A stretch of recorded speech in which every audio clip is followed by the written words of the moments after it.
Hello, something, how are you? A secret? A star. A star. Okay, a celebrity. I'm just so confused.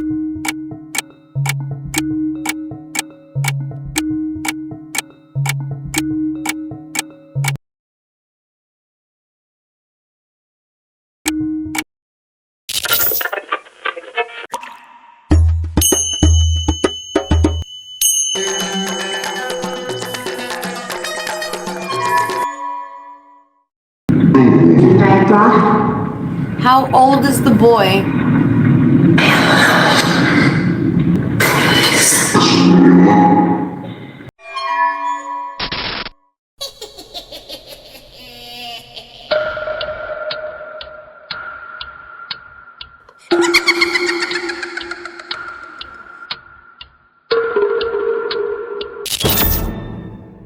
and I realized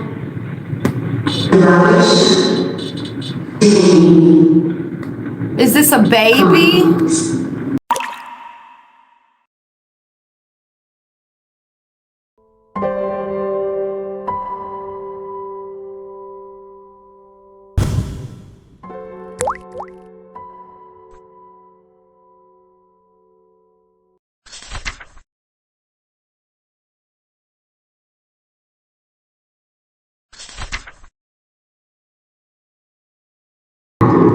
To have him on my head. on my head.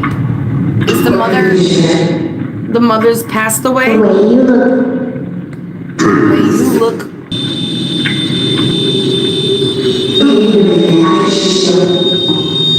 Was there cameras watching you in your room? Were they trying to blackmail you? when she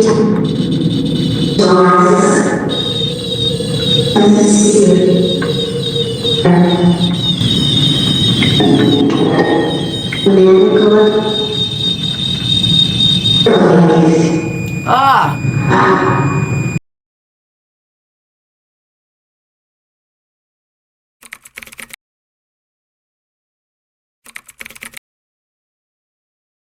yeah. How many people from your record label are with you because of them?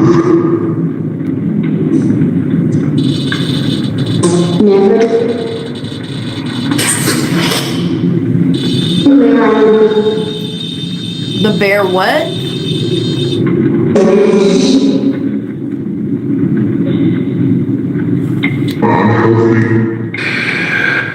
I'm healthy or unhealthy?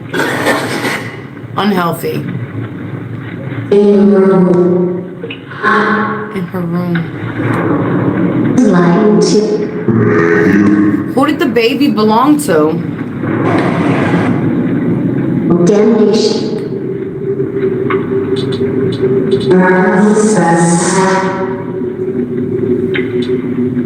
Coxland.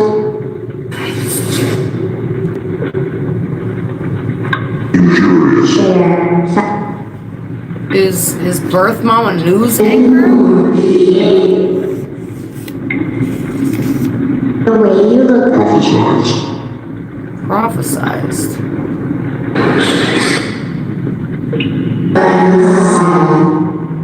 屏幕上那些散落、破碎的文字，记录着他初入行时的青涩与迷茫，还有那些不得不面对的潜规则与无奈，字字句句都像是在轻轻抚摸于朦胧当年的伤口，让人无比心疼。就在直播间里陷入一片有些伤感的气氛中时，放在后方的那只泰迪熊灵盒突然发出了声音，这突如其来的声响让灵媒 Candice 心头一惊。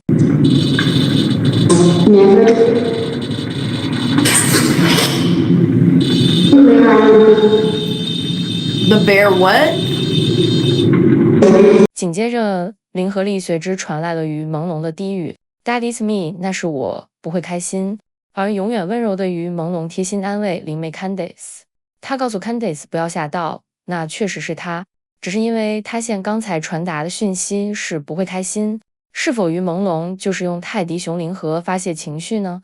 接下来的开始拼凑出他生前的无奈，灵盒里吐出了珍惜、unhealthy 不健康、敬业、顺着这些词的猜测，于朦胧或许是在告诉大家，他无比珍惜过去和大家在一起的时光，也始终热爱着那份敬业又努力的工作，更深深眷恋着所有爱他的粉丝。紧接着接下来的关键词有 unhealthy 不健康， intro me 介绍我，展现我， art 艺术，不喜欢玩运气， who are you 你是谁。如果我们翻看他之前公开的照片和记录，会发现真相让人不寒而栗。在那年，也就是2017年，于朦胧受邀为宝格丽主题艺术展拍摄了一组备受瞩目的时尚艺术大片，而那个地方就靠近7号艺术馆。其实从当时开始，他的状态就已经不对了。结合林和的这串词，他是否在表达那时的他其实就已经活在恶人的监控和摆布下，身心早已极度 unhealthy 不健康。接下来的关键词 intro me 展现他和奥尔的艺术，显然与这段经历有着可怕的关联。这里回忆推测，当时他被邀请参加宝格丽派对，并在现场拍摄了一系列艺术照片。然而有细心的网友一早就发现，在这之后，于朦胧有时公开拍摄的那些地方背景变得极度诡异和暗沉，网友甚至怀疑那些照片的拍摄地点就是艺术馆的地下室，因为在画面里不是一片冰冷，就是压抑的水泥墙，甚至到后来他连做直播的背景也全都是冰冷的水泥墙颜色，死气沉沉的。更让人细思极恐的是，网络上曾有传闻称北京宝格丽酒店、美术馆以及附近的重点医院之间存在着一条神秘的地下通道连线。他在娱乐圈一向脚踏实地，不喜欢玩运气，但在恶魔的强行包装、摆布和控制下，看着镜头里那个陌生、阴郁站在水泥墙前的自己，连他自己都觉得无比的荒诞和陌生。于朦胧说的不喜欢玩运气，可能正是他最绝望的隐喻。在那个魔窟里，他没有选择，只能卑微的去赌恶人的心情。恶魔心情好，可能施舍他一点温饱或待遇好一点；心情不好，等待他的就是新一轮残酷的折磨。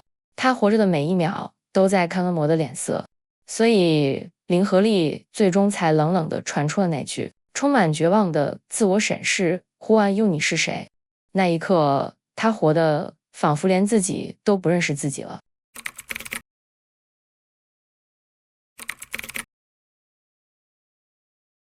当 Candice 追问那个核心秘密，那个孩子是谁的，得到的回答只有冰冷的2个字：献祭。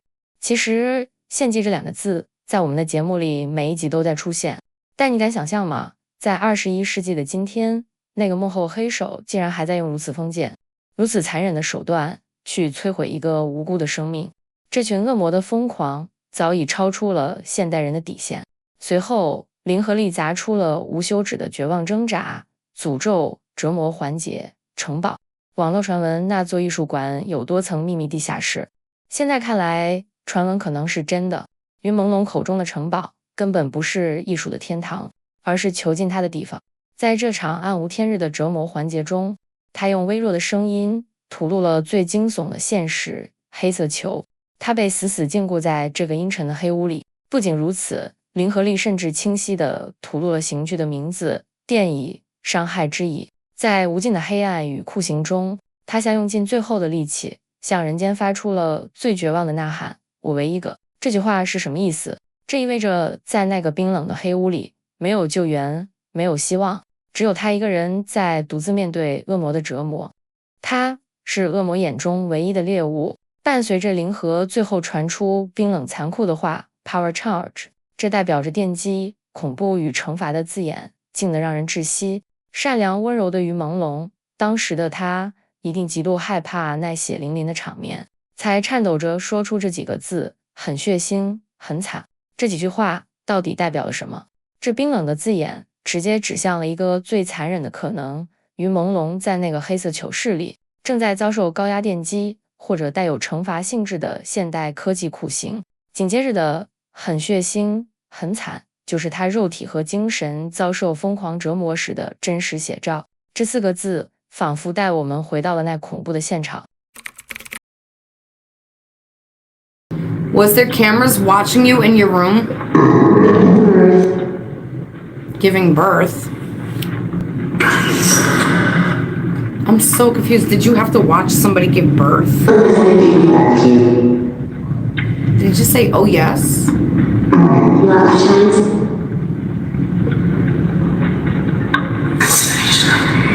Destination? Received was rule integral.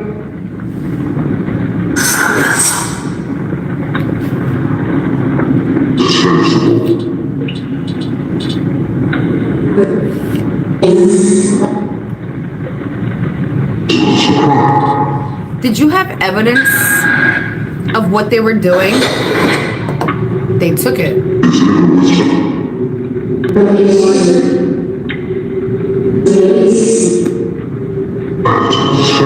What kind of evidence did you have? 上一段的通话中，身心灵受到的创伤的于朦胧。那么这一开场也不例外。当 Candice 问出关于隐私和自由的核心问题时，林和利立刻传出了英文的精准回应 A camera， 这证实了于朦胧当时处于完全被剥夺自由的状态。在那个狭小的黑色囚室里，恶魔们安装了摄像头，日夜不停地监视着他的一举一动，他没有任何隐私，像一个毫无尊严的囚犯一样被死死盯着。紧接着，于朦胧连续吐露了几个令人毛骨悚然的词汇。他提到了爱泼斯坦，甚至强调像爱泼斯坦。这毫无疑问是一场惊天控诉。爱泼斯坦在国际上代表着权贵、性丑闻、人口贩卖和不可告人的暗黑产业链。于朦胧在这里是在向世人揭露，他所深陷的泥潭，就像爱泼斯坦的神秘小岛一样，是专供高层权贵玩弄、虐杀的罪恶温床。在无休止的监视下，他已经看到了自己悲惨的宿命，那就是被这群恶魔彻底毁灭。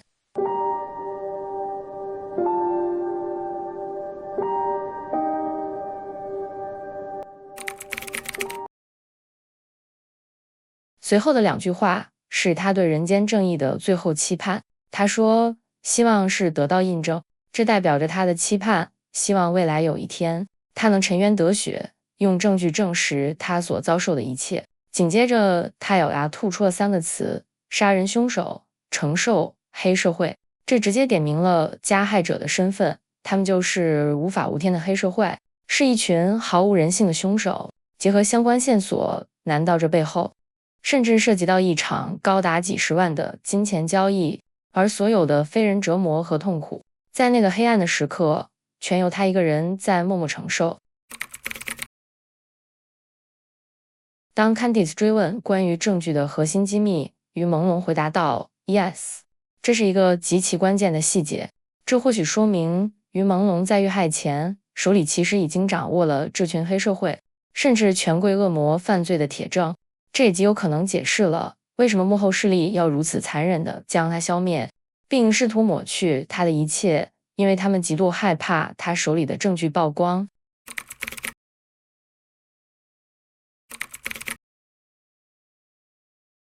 在这段沟通中，最令人震惊的部分是他提到了处于权力巅峰的名字习近平以及魏上校。这冰冷的名字直接印证了粉丝们的推测，这背后的水深不可测，涉及到了权力核心的权贵操纵。在这样绝望的顶层施压下，他发出了一声近乎神圣的叹息：我也是耶稣。耶稣代表着替世人受难、被钉上十字架的完美祭品。他觉得自己就像耶稣一样，是一个无辜、纯洁却被拉去消灭的牺牲者。而在这条受难的路上，还有他的伙伴和最帅武僧秋风。网络上一直有惊悚的传闻猜测，秋风当年或许根本不是死于意外车祸，而是不幸被某位武打明星选中，甚至沦为了活摘器官的牺牲品。如果这些推测属实，那林和利提到的秋风就是他们共同承受这场灭绝人性灾难的铁证。在林和音频的最后，于朦胧连续重复了2声偷拍遗体，这不仅是他留下的最后一个线索，更是那群幕后黑手最丧心病狂的罪证。让人细思极恐的是，直到今天，他的家人和粉丝都没能为他办一场公开的葬礼。他遗体到底去哪了？有网友爆料，之前在北京798艺术区启浩艺术馆的一段新宣传片里，出现了一个诡异的鱼头人身模特。经过网友仔细对比，这个模特的整体身材、骨骼比例和与朦胧生前几乎完全吻合。再联想到这家艺术馆之前传出的使用真实人体、人皮做衣服等恐怖传闻，无数人彻底崩溃，纷纷怀疑这具被恶搞的尸体会不会就是于朦胧本人。如果这个猜测是真的，那这简直是对死者最毫无底线的公开羞辱。也许这群权贵和恶人在残忍剥夺他的生命后，连他的遗体都不放过。他们肆无忌惮的偷拍，或许是为了向高层幕后交差，或许是当成了某种变态的商品去贩卖，甚至做成了展览。这两声虚弱却凄厉的呼喊，为他的一生画上了最血腥、最令人愤怒的句号。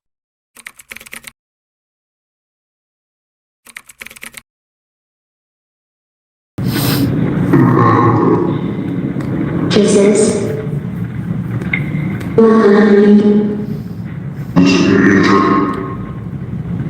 Your What kind of evidence did you have that would make them want to hurt you so badly?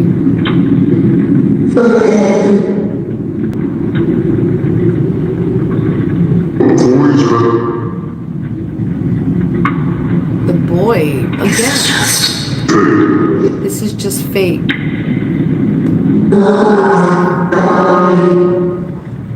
Hello, something, how are you? A secret? a star. A star. Okay, a celebrity. I'm just so confused. Community. I'm probably making it more complicated than it needs to be. A boy, I know. They chose that to have him. On my head. On my head. Were they trying to blackmail you? When she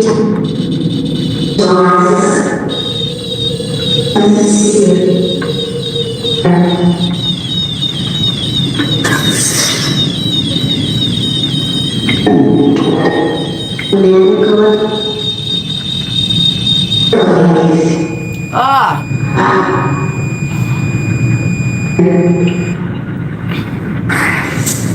Friends. So it was your friend.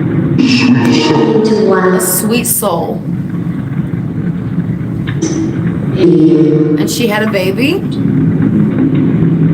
for the lovers. We're lovers. Everything. I thought you didn't have a girlfriend.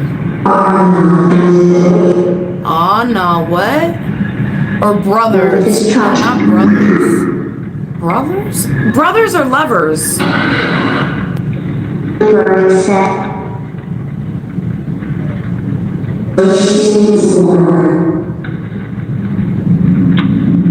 Others. Others? I'm confused. Because I can.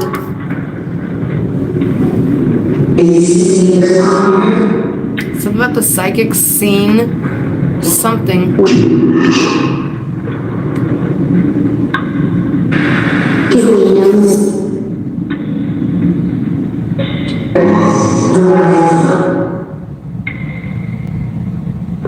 Form has one. Mei, you did amazing.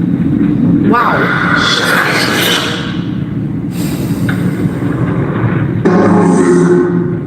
Was this overseas with the woman and the child? 连线一开始，林河中传出了一段交织着信仰与爱意的复杂低语。他首先提到了 reliable 和 Jesus。在被恶人残酷折磨的黑色囚室里，世间的一切承诺与善意都不可信，只有神明耶稣是他唯一的、最可靠的精神支柱。紧接着，他说出我爱你，我是认真，并在英文中呢喃着 You are such a star。这仿佛是他对某位一直支撑着他灵魂的特定之人，或是对世界上那些依旧爱他、像星星一样守护他的粉丝们，在生命最后一刻发出的真情告白，字字血泪。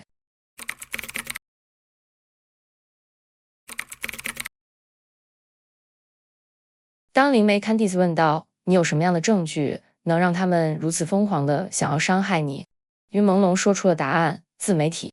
这暗示着他手里握有的证据很可能是用自媒体引爆舆论，彻底掀翻整个权贵与这群恶人利益链的核心内幕。正因为这股力量害怕被自媒体曝光，才会如此疯狂的想要杀人灭口。然而，掌握证据的代价是极其惨痛的。在灵河中，他连续不断地向世人发出警告，这彻头彻尾就是一个骗局。于朦胧拼死想要表达的，或许正是自己被一步步被骗、陷害的绝望真相。正如网络上流传的黑幕所说，这根本不是什么普通的合约转换，更不是正常的行业规则，而是一场精心设计的诡计与骗局。他生前就曾透露过，经纪人竟然未经他的同意，便背着他私自签署了合同。这举动当时就引发了外界对娱乐界霸王条款的高度关注。这背后的套路极其残忍，他们先用虚假的资源和隐形投资把人骗进圈套，最后再利用合同漏洞将其变成利滚利的高额债务，彻底把人套死。在黑暗中，他不断反问 Do you understand？ 你明白吗？每一个音节都在渴望有人能看穿这个吃人的陷阱，而他拼尽全力留下的最后一句 Follow me, it's a secret， 跟着我，这是一个秘密，更像是在向阳间发出最后的求救信号。他在引导有心之人沿着他用生命换来的线索，去揭开那个被重重黑幕掩盖、不可告人的权贵秘密。在连线的最后，灵河说出了最后的2个线索：眼睛以及 star 星星。这在重重迷雾中为我们指引了2个令人毛骨悚然的推测方向。关于眼睛的第一个推测，是否于朦胧所说的就是他的眼睛里隐藏着证据的秘密？在第21集有提到于朦胧的瞳孔里有秘密的答案。于朦胧在灵河中提到的 star 与秘密关键词，是不是指向了那个传闻中的光明会呢？在娱乐圈，许多名人都曾做过各种特定手势，比如代表眼睛或者星星的标志。说来也巧，这恰恰对应了光明会最核心的象征——金字塔顶端的权势之眼。提到光明会，大众总觉得它神秘莫测，甚至在全球演艺圈里，关于明星必须顺从某种神秘仪式才能置换资源的传闻也屡见不鲜。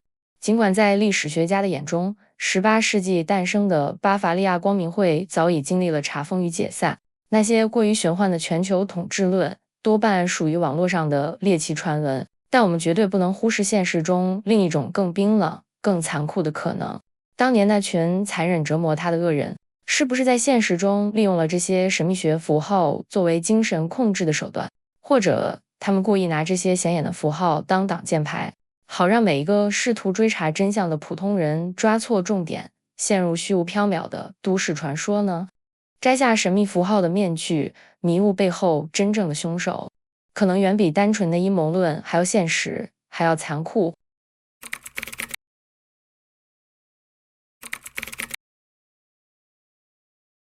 随着解密的深入，面对错综复杂的线索，灵媒 Candice 忍不住叹息：“我现在非常困惑。” I'm just so confused. 灵河中的线索直接撕开了所有的伪装，原来这一切不过是一场骗局，背后更隐藏着不可告人的秘密。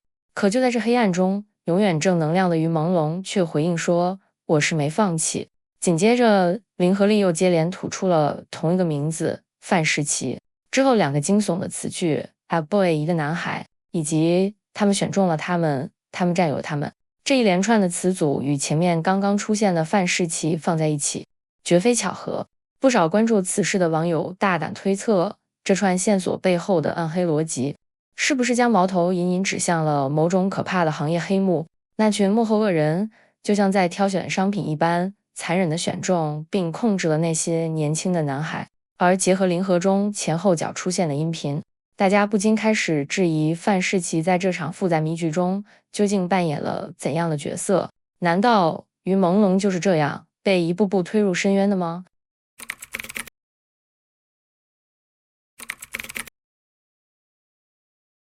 最让人难以想象，甚至连想都不敢想的，是传闻中某艺术馆里宣传的那件诡异人鱼头艺术品，其人形的身躯几乎与朦胧一模一样，而头部却被替换成了一颗巨大的蓝色鱼头。关于这件展品背后的血腥内幕，我们在第24集里详细扒开。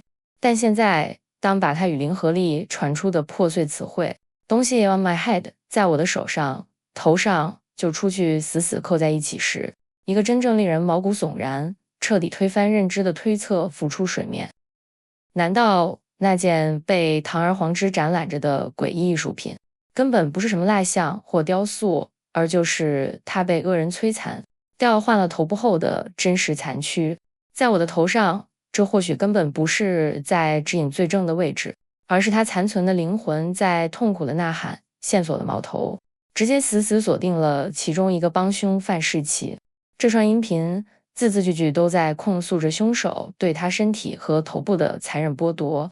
听着零和力与朦胧重复千万次的破碎求救，我们难以想象，在世时的他究竟经历了怎样的绝望，他的求生意志又是多么的强烈。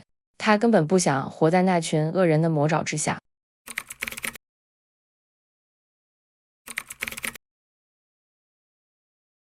上一段里，于朦胧通过零和不断抛出关于自身境遇的线索，每一声破碎的求救都在诉说着他生前那股极其强烈的求生欲，而接下来的这段音频更是揭露了他为了在恶魔手中活下去而不得不做出的痛苦妥协。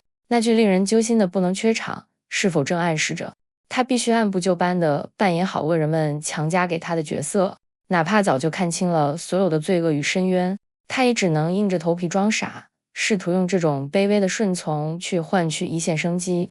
因为在他的内心深处，始终死死咬着一个执念，他期待着有朝一日能彻底摆脱这群魔鬼的控制。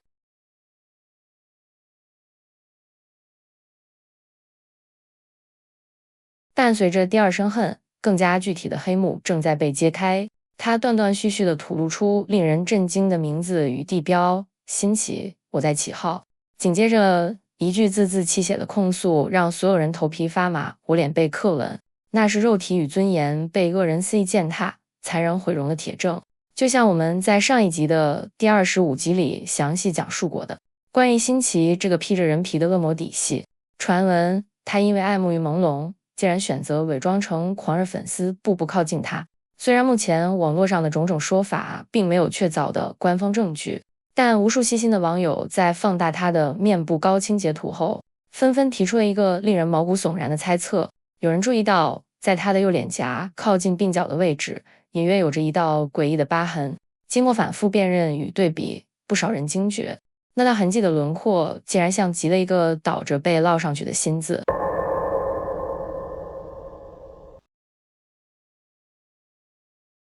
我脸被刻纹，零和力的这句话似乎正在隔空印证着网络上的这段惊悚推测。如果大家的猜想是真的，那意味着新奇这个因爱生恨的恶魔不仅毁了他的容貌，更是极其挑衅地将自己的姓氏化作烙刑，死死刻在了于朦胧的脸上。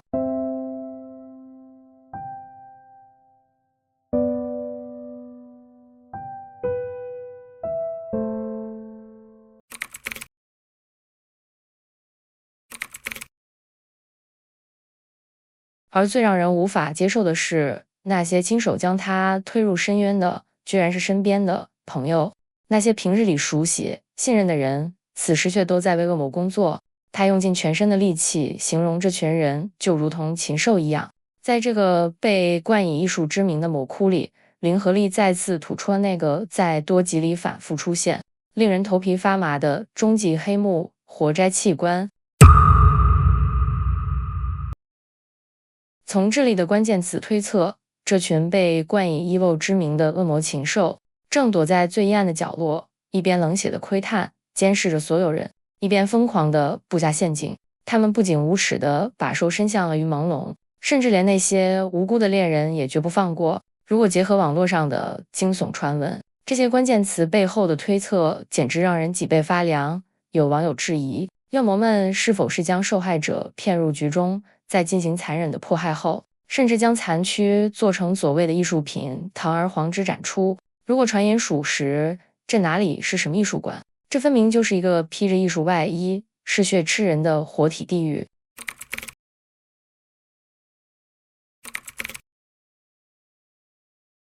随着连线走向深处，灵盒中蹦出的核心词汇，直接将矛头对准了那个无法绕开的名字——范世琦。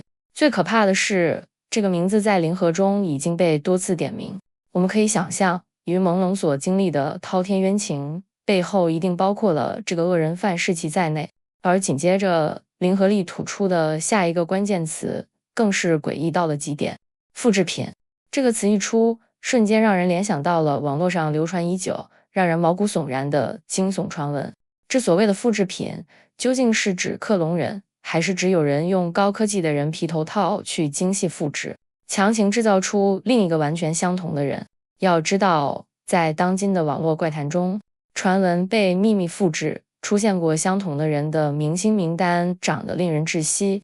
从中国艺人的迪丽热巴、陈都灵、郭俊辰、陈坤等，再到西方的超级巨星如 Selena Gomez， 甚至 Jim Carrey， 这些活跃在屏幕前的影子，到底哪个是真，哪个是假？现在的你真的还能分辨得出来吗？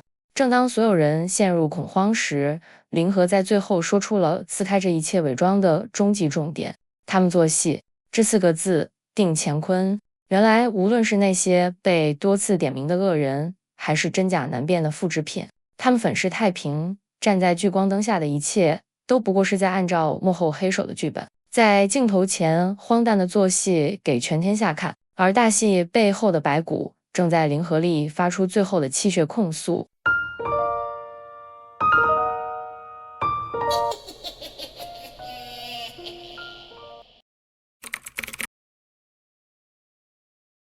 上一段我们揭开了他所遭受的惨烈折磨，而这一段灵盒里传出的模糊破碎的字眼，更是撕开了更残酷的黑幕。不管那群在背后操纵一切的是隐秘的黑衣人，还是在第25集讲到的那个娱乐圈与朦胧案的皮条客宋一人，在一朦胧的灵魂深处，他始终死死记着自己的使命，那就是救人救小孩。在他的记忆里吐露出了无数关于受害者的伤心与可怜，因为他就是一切恶魔罪行的唯一目睹者，即使化作灵魂，他也带泪记录着那些黑暗中发生的罪恶。接下来的灵盒线索让我们听到了他最无助的绝望。云朦胧多次在灵盒中传达，那群恶魔一直在无休止地折磨他，他比谁都清楚生前的自己根本没有人可以援助他，他是一座孤岛。更让人毛骨悚然的是，根据音频推测，这群恶人就像是接到了某种任务一样去折磨他。随后他亲口说出了740钥匙，这里大胆推测，这把钥匙是否正对应着某个隐秘的740号门房。就在那个暗无天日的房间里，他被恶人肆意摧残。更残忍的是，音频暗示他生前竟然是被吊起来折磨的。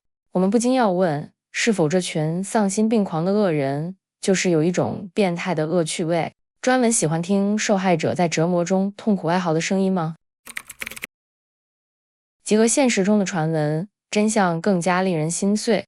当一朦胧坚决不接受娱乐圈的潜规则时，他迎来的不是妥协，而是恶魔的疯狂报复。他被关起来折磨，被恶意雪藏，被剥夺了视如生命的工作机会。我们根本无法想象，这样一位有骨气的云朦胧，究竟是顶着怎样的地狱折磨，生生熬过了长达12年的黑暗。他没有屈服，他用一身傲骨死死守护着自己的干净与尊严。面对这样一个经历了人间至暗，他却依然把救人挂在嘴边的灵魂，灵媒 Candice 太了解他了，他懂他的勇敢，更心疼他的纯洁。这一刻跨越阴阳的屏障，Candice 忍不住发自肺腑地称赞他：萌萌，你做得太棒了。听到这句来自阳间最真挚的认可，那个在黑暗中孤独抗争了12年的永远温柔有礼貌的孩子，终于得到了最大的极慰。灵盒的频率里再次传来了他欣慰的回应：谢谢你，很高兴。Wow.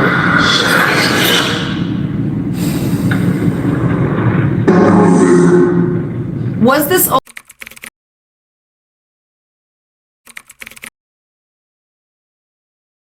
Mei Mei, you did amazing. Wow.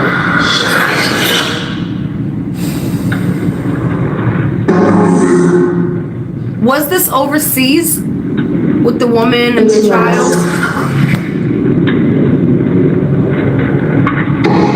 Just to be I've asked.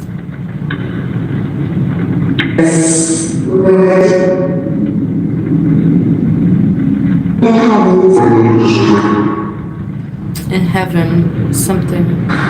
the sparkle, Alright, I'm gonna pause it again. It's actually muting it. die as I keep. Oh my goodness. I got a headache. Yeah, I have it muted. That's crazy. And that's still going off. Okay, let's take a moment.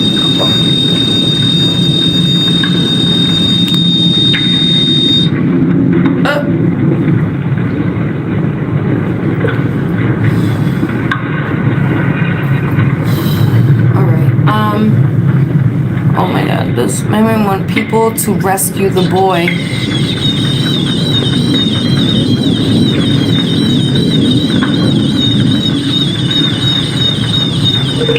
What is happening?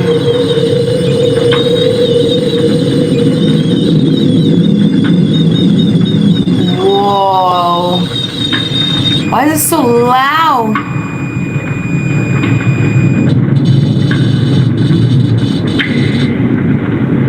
Oh wow.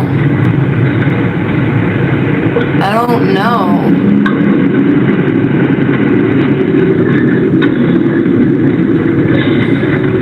Gosh, I'm really tired. Like, I'm drained. I feel like I'm gonna pass out. I'll ask them. Earth and heaven, 接下来，零河里传出的这些破碎词眼，给出的信息竟然与网络上的传闻相当吻合。某些人想要掩盖真相，恐怕很难了，因为纯洁的灵魂是绝对不会说谎的。当灵媒 Candice 问那个女人和孩子的事是发生在海外吗？零河随即吐出了同样令人毛骨悚然的4个字：活摘器官。面对如此惨烈的罪恶，永远善良、勇敢的于朦胧。在零河里依然强调着那句话：救他一命。根据接下来关键词的推测，相信于朦胧所说的是要大家赶紧去救活人，否则那些无辜的生命就会被那些恶魔活摘器官当作买卖赚钱，甚至有惊悚传闻质疑，他们之后还会把遗体当作装饰品，在某艺术馆里进行展览。在那里的一群受害者，特别是弱小的女生，正在遭受恶魔的虐害女子。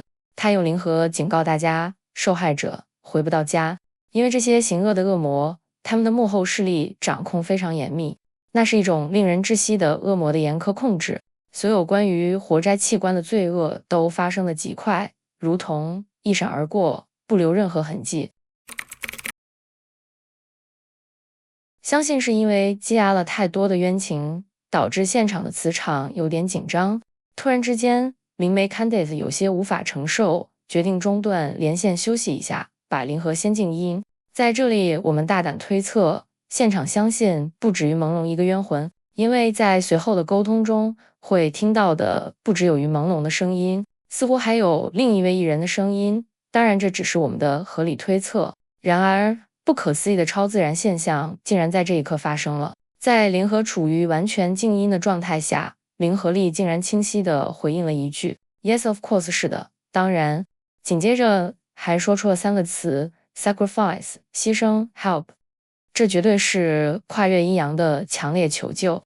即使灵盒被静音，能量强大的它依然能发出声音。Candice 被彻底吓坏了，在现场惊呼：是的，我明明静音了。灵盒还在想，太疯狂了。他还在发出声音，好吧，我们休息一下，来吧。紧接着 Candice 又追问道：哦，我的天，他是想要人们去营救那个男孩吗？就在这一瞬间，现场的小熊铃和声音响个不停，这密集的响声不禁让人怀疑是否是与朦胧有太多的冤情，急切的想要告诉大家？面对这完全失控的场面 ，Candice 也惊呼说：“发生了什么事？为什么声音这么大？”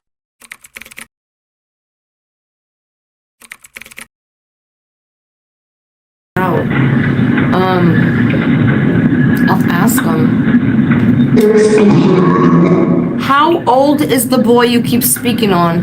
And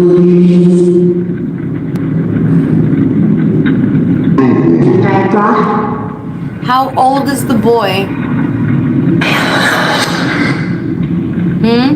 A little boy? Is he one?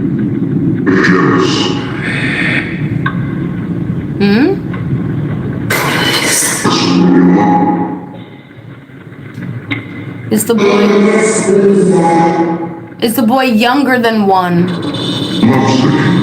Lovesick.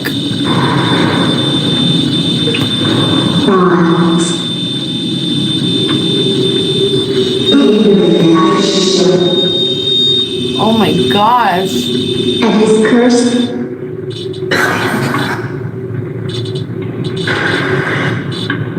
And I realized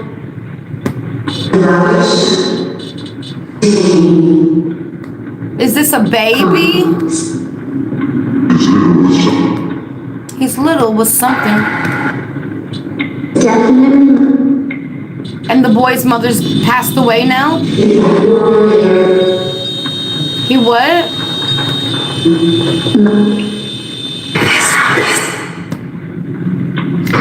The baby's healthy? Skylar. Is the mother's passed away? The way you look, You look. Yeah, they claim her. they claimed her. What is her name? Yes, the woman that's dead. What is her name? Can somebody rewind that?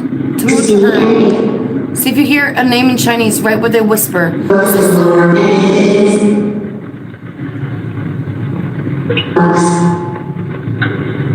on, I'm gonna pause it until we can figure that out. Lucille? It could be in Chinese. It could be. If you understand Chinese or Mandarin, I don't know what language he speaks. Listen to that part over. Just rewind it just a little bit right now and then come back. Make sure you drag it back. I'm so out of it. I don't feel good. I don't know if it's the session or my sugar. Oh. Can somebody that speaks the language just rewind a little bit to that part where it whispered?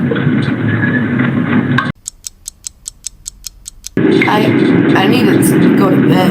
I'm not feeling good. I really feel like he said a name in that whisper, but I feel like it's not in English.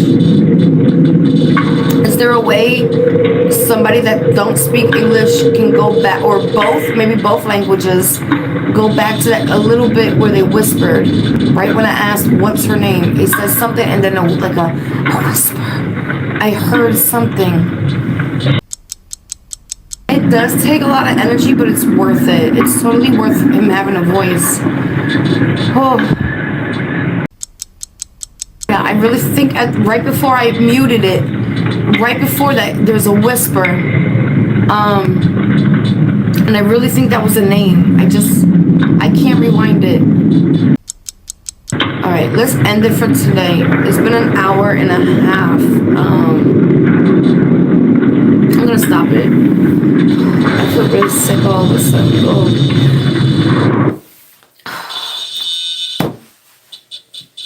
I'm sorry. It's just, I'm not supposed to do this long. And I pushed myself. I'm sorry. And I'm out of water, I think. I gotta sip. I just took everything I had left in me out of me. Oh.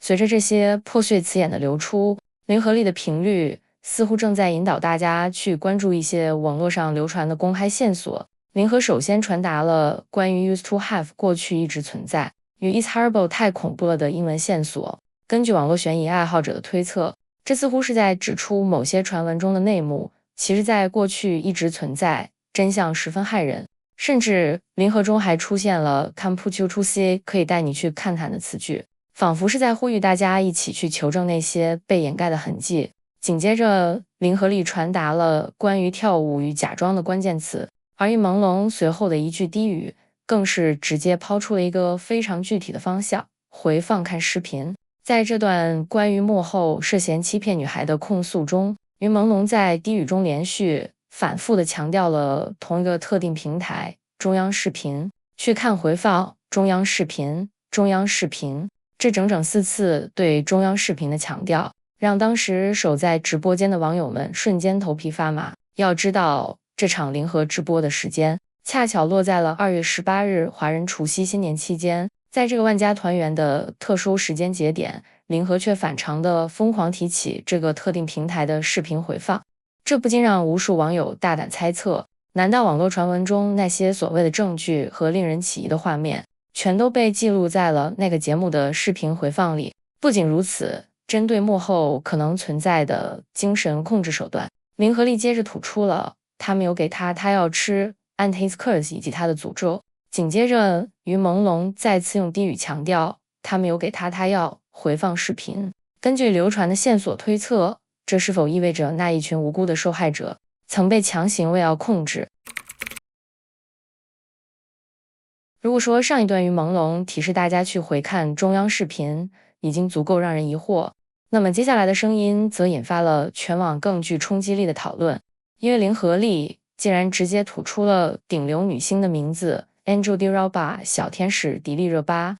然而林和随后传出的却是几个令人极度压抑的词眼：小天使自尽，杠已经离去消失了。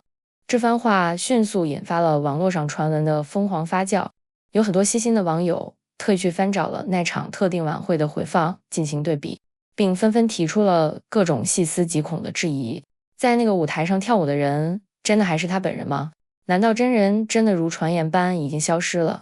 在各类网络爆料中，有人甚至猜测画面里的女子是否只是戴着人头套的冒充者，亦或是传闻中的克隆人。不少网友留言指出，回放画面里这个人的面部看起来有些浮肿和不自然，舞步也略显僵硬，如果和他以前在舞台上那灵活的眼神、高雅的气质以及招牌式的完美笑容相比，差距确实有些明显。甚至还有网络传闻质疑，现在这个人的声音听起来有些偏向大妈音。于朦胧与迪丽热巴同样来自新疆，关于同伴遭遇的绝望线索后，于朦胧在低语中发出了充满无助的哀嚎 Help， 他用尽了最后的能量，像是在向屏幕前所有关注事件的人发出迫切的呼吁 Definitely 必须绝对要去看中央视频，因为他已经看穿了黑幕的真相。伴随着最后充满无尽哀伤与悲悯的低语可怜、遗憾，林和传达了资讯引发的种种网络猜测，给所有观众留下了一个巨大的问号。那些流传的惊悚传闻究竟真相如何？真正的迪丽热巴如今又身在何方？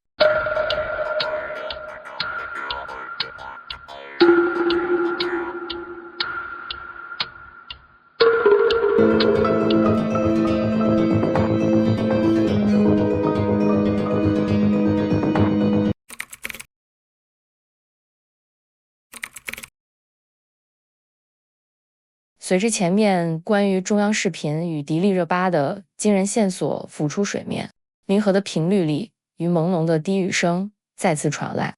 这一次，他将所有人带入了一个更加黑暗、令人心碎的线索中。林和利紧接着吐出了一个关键的身份定位：男生。伴随而来的是那个代表看穿一切、洞悉真相的冰冷低语，以及充满了无尽痛苦与绝望的 Tess 泪水。就在这一刻，林和利清晰地砸出了一个年轻男演员的名字：郭俊辰。根据这组破碎词眼的先后顺序，真相让人不寒而栗。在那个暗无天日的母窟里，这个年轻的男生竟然是每一日都在遭受着折磨，流干了无助的 Tess 泪水。面对这样惨绝人寰的境遇，于朦胧在频率中发出了令人心碎的求救 Help。他痛苦地传达着这群恶魔不仅在折磨男生，更有其他无辜的受害者被卷入其中，包括那些被夺走了自由的女性。紧接着，林和在郭俊辰的名字之后，说出了全场最让心痛、头皮炸裂的6个字：郭俊辰去世了。Yes, the woman that's dead. What is her name?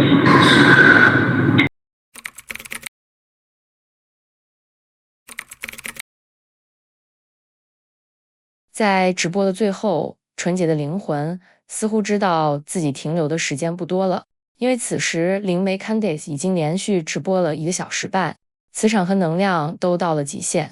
在提到那个已经离去的名字时，于朦胧的低语和灵和频率里，传达了最真挚、最温柔的执念。郭俊辰，我喜欢你，我喜欢很开心。于朦胧曾经与他的并肩作战，曾经在舞台上的那些美好。在这一刻，林和丽的一生 awesome 太棒了，哪怕身处地狱般的黑幕之中，那份彼此守护的情感依然没有被恶魔抹杀。在这场直播的最后，随着最后一声充满留恋、深情却又无比绝望的低语，我喜欢你。这里引发了网友们2种极为震撼的推测。第一种，是否纯洁的灵魂在对灵媒 Candice 表达感谢，谢谢他的帮忙与传达。而这里提到的喜欢，是否也是在好比和折磨他的恶人进行一种痛苦的反讽。